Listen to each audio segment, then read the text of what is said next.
All right, good morning, guys. Just wanted to do a quick video on seeing things that are not necessarily obvious and trying to use that information to improve our treatment planning, which subsequently, under most conditions, would improve the quality of lives of our patients. So, as with all of our treatment plans, we obtain a three-dimensional CAT scan. In this particular image here, there's a few things of notice. We can see some sinus inflammation, periapical abscess, asymmetry to the nasal concha, although I don't think that's necessarily a narrow zone for nasal breathing. Always something we want to take a look at. Nice open airway here. Again, a CAT scan is not a tool that we can use to assess absolute conclusions for airway assessment. And the reason is when patients are awake, they're under sympathetic tone or just autonomic nervous system tonality. In other words, the tissue around the airway is open. When we go to sleep, those central nervous system derived processes often turn off. As a result, you can get airway collapse. You can have a very large airway structurally, but high collapsibility, and that results in breathing problems at nighttime. Likewise, you can have a very small airway that doesn't have a lot of collapsibility that stays open at night, and that's a superior airway to something that's open. So, long story short, CAT scan airway volume size is not something we can use to classify the patient's airway risk. With that said, the bigger it is, the better. That is true, but not always. So take it for what it's worth. Here we have the essentially the soft palate as it comes down, and then the uvula, and then the tongue. It looks like the patient might have somewhat of a tongue thrust / open bite, and we'll talk about why that's important here. But the thing that I observed was the fact that during the CAT scan, his tongue wasn't in the roof of his mouth. I wasn't necessarily actively looking for this, although I'm adding it to my checklist of things to look for in the CAT scans during treatment planning evaluations. Something just caught my eye. I look at enough CAT scans that I tend to notice aberrations now a lot more readily than I used to. And most of the time, the tongue sits right here, just like it should, the roof of the mouth. So this looked abnormal to me. Most patients, when you set them up on the CAT scan and you had them close their mouth, their neurology will tell their tongue to go to the roof of the mouth where it belongs. I'm sure we all know, but proper breathing is not through the mouth, it's through the nose. Therefore, the tongue, when we're not speaking, should basically exist at the roof of the mouth. So why is this? Well, if we look at this image here, we can see a heart-shaped outline of the tongue. Well, we know from tongue ties that when you see the heart shape of a tongue, and you can see this during your evaluations of patients, when you see that tautness at the midline of the tongue, that often means that the lingual frenum, which is located down here, is too tight, and it's not allowing the tongue to go superiorly into the palatal vault, which is why it's so important for infants to have the tongue tie release early in life. Not only because of breastfeeding, but because the tongue needs to go up. So there's lots of reasons why tongue tie releases are super important in our world. And many books articulate this importance. Gasp, 6-Foot Tiger, 3-Foot Cage, Breathe by James Nestor, so on and so forth. Airway is Life. There's all kinds of books that really articulate the importance of all of these peripheral things.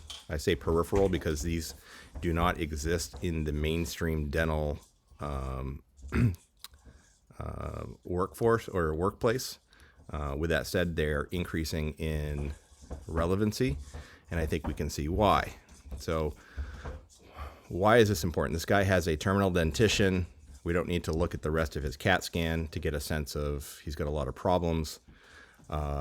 Suffice it to say that I think that his tongue not living in the roof of his mouth resulted in a skeletal crossbite. His maxilla is closer to the midline than his mandible. In this image here, if I'm using this image as a representation of what's normal, his maxilla should be farther out than his mandible in this relationship. This guy had most likely a crossbite. He's lost all of his posterior teeth. So without records from before, there's no way of knowing. But I think we can all agree that that was a likely scenario. Posterior crossbite combined with tongue tie, poor nasal breathing. This guy lived in a sympathetic state most of his life. People in a sympathetic state tend to grind more. People who grind more lose more teeth. Without getting into it, this guy is also very much a unhealthy individual, probably smoked most of his life. He's only in his 40s, but the damage that has been caused is partly due to the fact that his airway was most likely compromised. We always want to blame the patient for their detriments, but sometimes things like smoking and poor eating and poor lifestyles is only contributory and not necessarily an absolute reason why they are where they are. That goes without saying that there's a lot of information in this CAT scan that's important. So what are we going to do about it? As we treatment plan this case, if he's just a simple denture case, there's not a whole lot we're going to be able to do other than maybe some alveoplasty to open up the bone that sits in the palatal vault.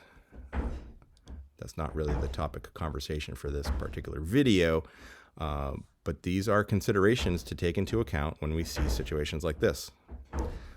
You can see this video's now going on 6 minutes, all from one image. I could spend another 20 minutes talking more about options related to the patient based upon this particular setup. I'll give the solution that we have provided for the patient and he's most likely going to take. It's going to be an all-on-4 in the upper. We are going to do some alveoplasty on the lingual to increase his palatal vault. We're going to design the case so that the implants are angled in more of a buccally tilted position so that the prosthetic can be farther out. A lot of this will be driven by the aesthetics of the patient. With that said, I would rather compromise a little bit of aesthetics for an improved airway. We definitely will do a tongue tie release. After you do a tongue tie release, you have to educate and teach the patient how to put their tongue in the roof of the mouth. It doesn't necessarily happen organically. It's a surgery that produces a new physiologic potential for the patient. How do we do this? Oral myofunctional therapy. So a very common thing that is done after tongue tie is a series of exercises to teach the tongue, hey, you can go in this particular direction. And if you do it enough, guess what? You're going to breathe better. The body says, ooh, I like this. But sometimes we have to coax and teach the tongue how to do that. So oral myofunctional therapy is not necessarily just for kids. It can be for adults also. That would be this patient here. That's pretty much it. Just wanted to bring in a higher level perspective on treatment planning. Not everybody has a CAT scan, so it might be a little difficult. With that said, you could see this in the patient's mouth. When you see the midline being bound down of the tongue, creating this heart-shaped appearance during your evaluation, take a closer look. Do they have a narrow palatal vault? Do they have poor nasal breathing? So on and so forth. What you do from there will be the topic of a whole series of videos that involve working with an ENT, oral myofunctional therapist, physical therapist, so on and so forth. This is definitely a multidisciplinary perspective, but we as dentists see our patients from this perspective more than anybody else. ENTs do not look at CAT scans like this. They do not look at the nasal concha like this. They tend to just observe the patient in their three-dimensional sense, which is great for many things, but sometimes not great for others. The point being, we have a viewpoint that nobody else sees. Therefore, it's our responsibility to know how to handle this. All right. So I hope this helped. Let's continue the conversation. Put some comments down in the comment section, and let's add any sort of perspectives that come from this one image. I'd love to hear what people think. All right. Have a good day.